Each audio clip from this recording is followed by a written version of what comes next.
Our president, David Chartrand, has been working jointly for many years with the Canadian Conference of Catholic Bishops on a journey to the Vatican to participate in a historic and meaningful encounter between the Red River Métis and His Holiness Pope Francis. The Red River Métis have a historical tie with the Church, which was further woven through our cherished first president, Louis Riel, as he had a strong and trusted relationship with Father Joseph Noel Richot. Together, we, the Church, and the Red River Métis have faced trials and tribulations. History has taught us, never forget where you come from, and this is echoed under the leadership of President Chartrand.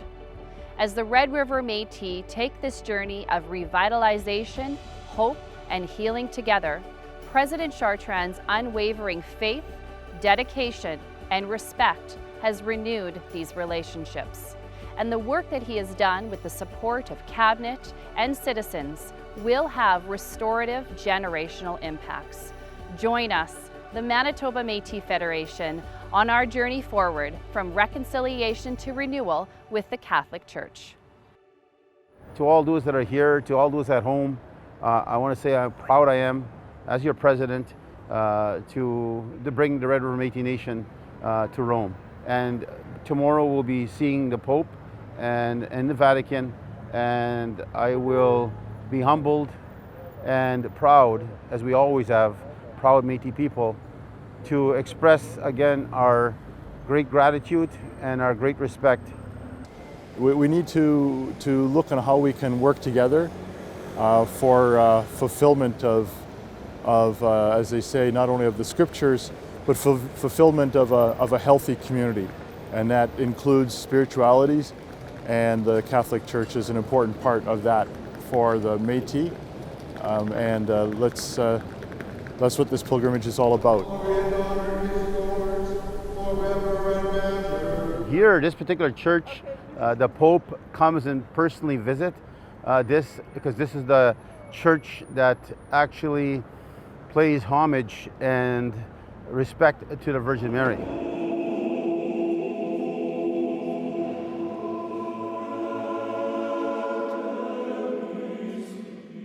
The Red River Métis, I'm sure at home will all be proud that the Métis government of the Red River had a private time with the Pope, along with a special action of the Pope. He shook everyone's hand. He doesn't do that. Meeting the Pope was a once-in-a-lifetime opportunity to hear him speak and to be able to meet the man, the Holy Father, personally. Was an experience that I'll never forget for the rest of my life. To be able to shake his hand was something I never expected. None of us in the delegation expected that to happen. So we had an opportunity to speak with Pope Francisco, and he gave us a chance to really come to terms that we need to do better for the future, for our church, and for our community. Speaking with the Pope, I really felt the connection, that he heard me and he understood that it was wrong for the priests and for the nuns, for the way they treated the Métis and the Indigenous children. And his apology touched my soul. He asked for forgiveness and for prayer.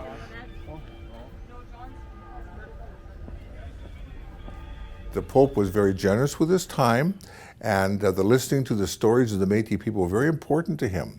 And on the verge of coming to Canada, he wanted to understand the differences within the Indigenous community with regards to the historical relationship with the Catholic Church. What resonates still with me is that he asked us to pray for him. He asked us to pray that he be forgiven and the Church be forgiven for what had happened.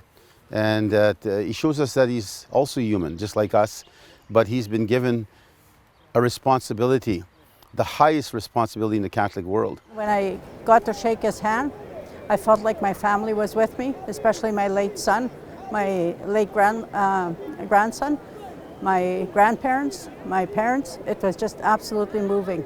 I just felt like they were with me, and I know that they were there to witness such a momentous moment for me.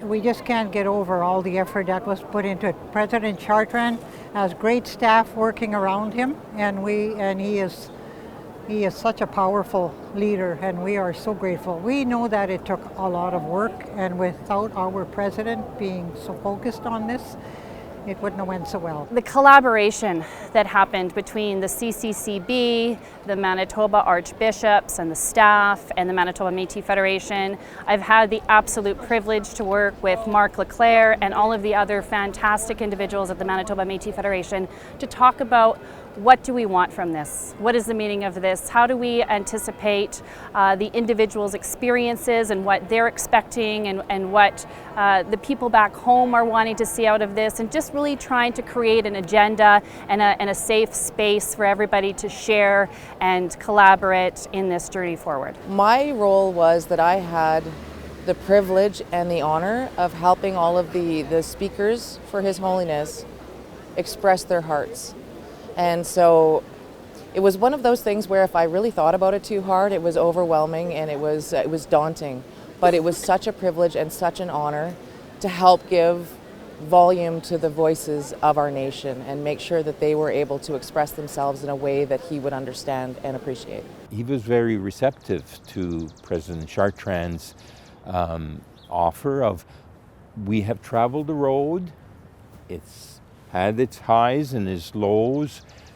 Let us live out reconciliation, but especially through the strengthening of the links between the church and the Métis people. When we were in that room with him, in his eyes, in his smile, was very, very evident, and I think it was an absolute historic moment.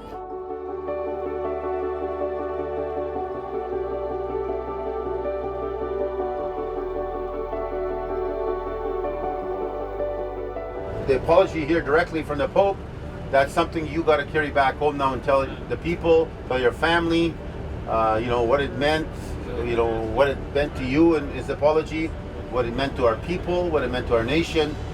Tomorrow we depart in the morning. We're heading out to Musquechish Reserve, and we will be having a chance to be in inner circle, to visit, of course, and see His Holiness. Por haber compartido conmigo esta memoria sangrante.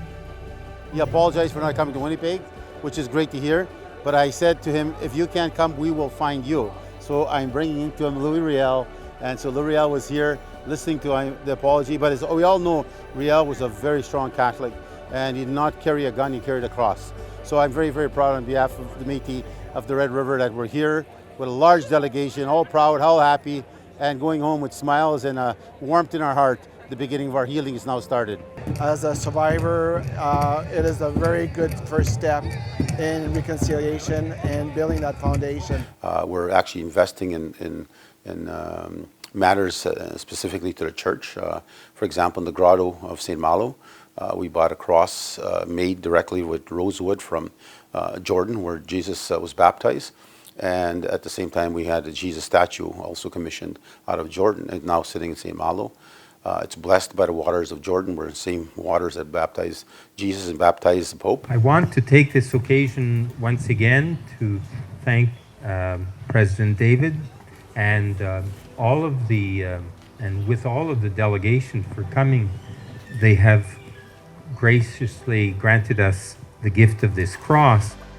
It was the occasion to just, again, build up those relationships, just get to know each other at a human level, and that brings reconciliation.